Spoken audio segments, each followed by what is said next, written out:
საქართველოსთვის უმსხვილესი საიმპორტო საქონელი კვლავ ავტომობილებია. წელს სამთოში ქვეყანამ 622 მილიონი დოლარის ავტომობილები შეიძინა, რაც მთელი იმპორტის 15%-ია.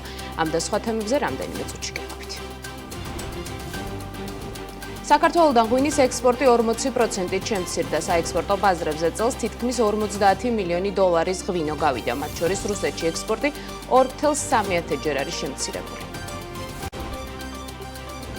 ICR ჯგუფს პირველ კვარტალში გეგმასთან შედარებით გაყიდვების 10%-იანი კლება ჰქონდა. აპრილიც რთულად დაიწყო. ვფიქრობ, გაყიდვებისთვის მეორე კვარტალი უფრო რთული იქნება, ამბობს კახა ხაზარაძე. ნათია თურნავა IMF-ის წარმომადგენლებს შეხვდა. შეხვედრაზე საქართველოს ეკონომიკურ მდგომარეობაზე და შოკების მიმართ მედეგობაზე ისაუბრეს. ასევე აღინიშნა, რომ სების პოლიტიკა რეზერვების დაგროვებასა და სარეზერვო აქტივების ეფექტურად მართვაზე ორიენტირებული. ჰარვარდის უნივერსიტეტმა ტრამპის ადმინისტრაციის წინააღმდეგ სარჩელი შეიტანა. უნივერსიტეტი აცხადებს, რომ მთავრობა მილიარდობით დოლარის დაფინანსების შეწყვეტით უპრეცედენტო და არაკანონიერი კონტროლის დაწესებას ცდილობს.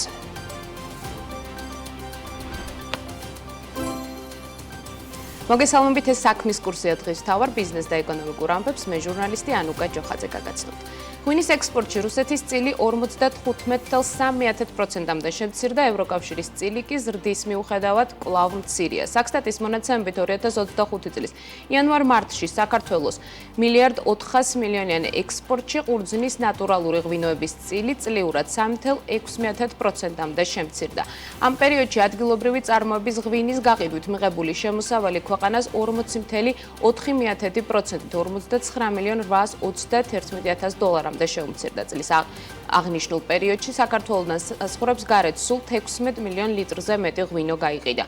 მაშინ, როდესაც გასული წლის პირველ კვარტალში ექსპორტირებული სასმლის მოცულობა 30 მილიონ ლიტრამდე იყო.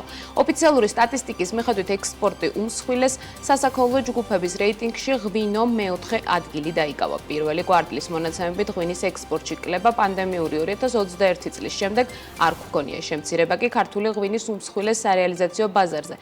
რუსეთში სასმლის ექსპორტის კლებით არის განპირობებული. უნდა აღინიშნოს, რომ იანვარ-მარტში 55.3%-მდეა შემცირებული მთლიან ექსპორტში რუსეთში ღვინის გაყიდვების წილიც. მაშინ, როდესაც გასულ წელს საქართველოდან ექსპორტირებული ღვინის საერთო მოცულობაში რუსეთში გაყიდვებს 77.8%-იანი წილი ეკავა. მნიშვნელოვანია, რომ იანვარ-მარტში ყურძნის ნატურალური ღვინოების ექსპორტი ევროკავშირში 9.9%-ით გაიზარდა. ამ პერიოდში ევროკავშირის ქვეყნებში საქართველოდან $8,800,000 ღირებულების თითქმის 3 მილიონი ლიტრი ღვინო გადაიზიდა. ქართული ღვინის ტოპ 10 საექსპორტო ქვეყნის რეიტინგში პირველ ადგილს რუსეთი იკავებს, რომელსაც პოლონეთი და ყაზახეთი მოსდევს.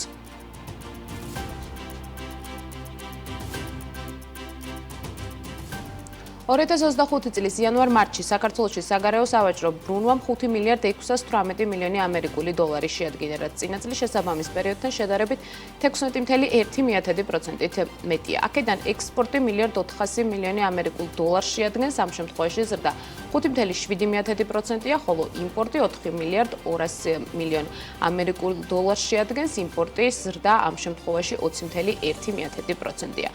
საქსტატის ინფორმაციით 2025 წლის იანვარ-მარტში 10 უმსხვილესი საექსპორტო პარტნიორი ქვეყნის წილმა საქართველოს მთლიან ექსპორტში 78.1% შეადგინა. აღსანიშნავია, რომ პირველ კვარტალში ექსპორტის დადებითი დინამიკის ერთ-ერთი მიზეზი კვლავ ცენტრალური აზიის ქვეყნებში მსუბუქი ავტომობილების რეექსპორტი იყო. უმსხვილესი საექსპორტო ქვეყნების სამეულში პირველ ადგილზე ყირგიზეთია, რომელსაც ყაზახეთი და აზერბაიჯანი მოსდევს.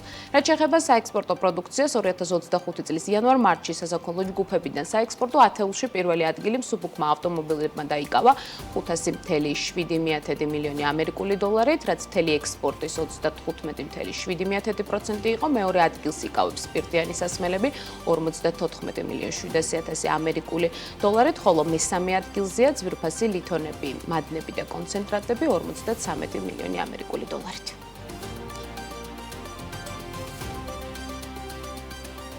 დანაკლისი დამატებული ღირებულების აქციზის მოგებისა და იმპორტის გადასახადების მობილიზების კუთხით პირველ კვარტალში ბიუჯეტი გადაჭარბებით შესრულდა, თუმცა გარკვეული გადასახადების სახით მიღებული შემოსავლები საპროგნოზო მაჩვენებელს ჩამორჩება. სახელმწიფო ხაზინის მონაცემებით 2025 წლის იანვარ-მარტში სახელმწიფო ბიუჯეტის შემოსულობებმა სულ 6 მილიარდ 651 მილიონი ლარი შეადგინა.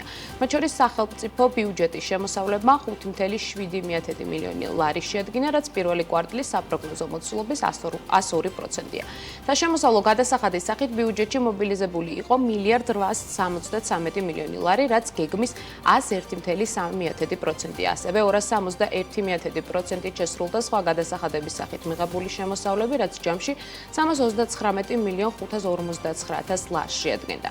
პირველ კვარტალში გეგმას ჩამორჩებოდა მოგების გადასახადიდან მიღებული შემოსავლების სულ 821 მილიონ ლარამდე თანხის მობილიზება მოხდა. ამ შემთხვევაში, რაც საპროგნოზო თანხაზე 29 მილიონით ნაკლებია. 11 მილიონიანი დანაკლისია და ღეგედან მიღებულ შემოსავლებში სულ 3 თვეში 1,873 მილიონი ლარის მობილიზება მოხდა.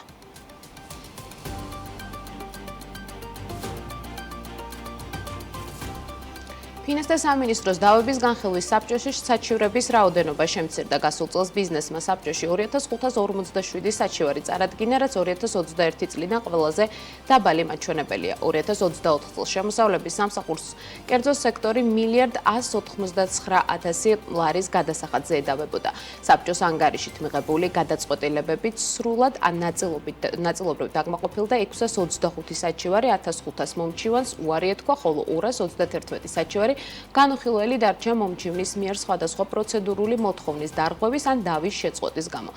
სადავო თანხის მიხედვით სრულად ან ნაწილობრივ დაკმაყოფილდა წარდგენილი საჩივრების 32%.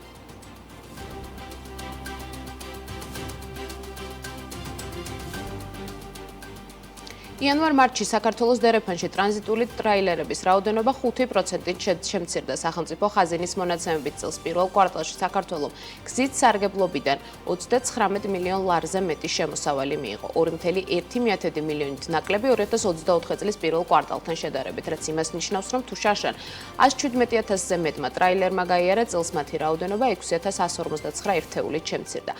იანვარ-თებერვალში საქართველოს გზებით 111,000-ზე მეტმა სატვირთო ტრაილერმა ისარგებლა.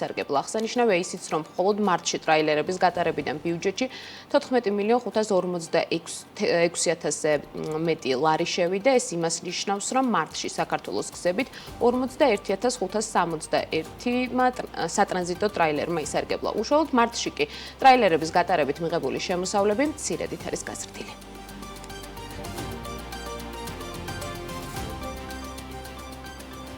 მსოფლიო ბანკისგან მივიღეთ გრძელვადიანი თანამშრომლობის დაპირება. ოცნების პირველი ვიცე-პრემიერი ამერიკის შეერთებულ შტატებში ვიზიტს აფასებს. ლევან დავითაშვილის თქმით, საქართველოდან დელეგაცია მსოფლიო ბანკის მმართველ დირექტორ ანა ბიერდეს შეხვდა. დავითაშვილის თქმით, საქართველოს მსოფლიო ბანკისგან მიიღო გრძელვადიანი თანამშრომლობის დაპირება. მისი შეფასებით საუბარია არამხოლოდ დაფინანსებაზე, არამედ ტექნიკური მხარდაჭერის კომპონენტზე, რომელიც საქართველოს ზოგადად კომპეტენციების ზრდაში დაეხმარება. ეკონომიკის სამინისტროს მიერ გავრცელებულ პრეს-რელიზში ნათქვამია, რომ შეხვედრაზე საუბარი ასევე წარიმართა მომდევნო წლებში მსოფლიო ბანკთან თანამშრომლობის ჩარჩოს შემუშავებაზე, რომელიც სრულად უნდა იყოს თანხმდროში საქართველოს ეკონომიკურ პრიორიტეტებთან.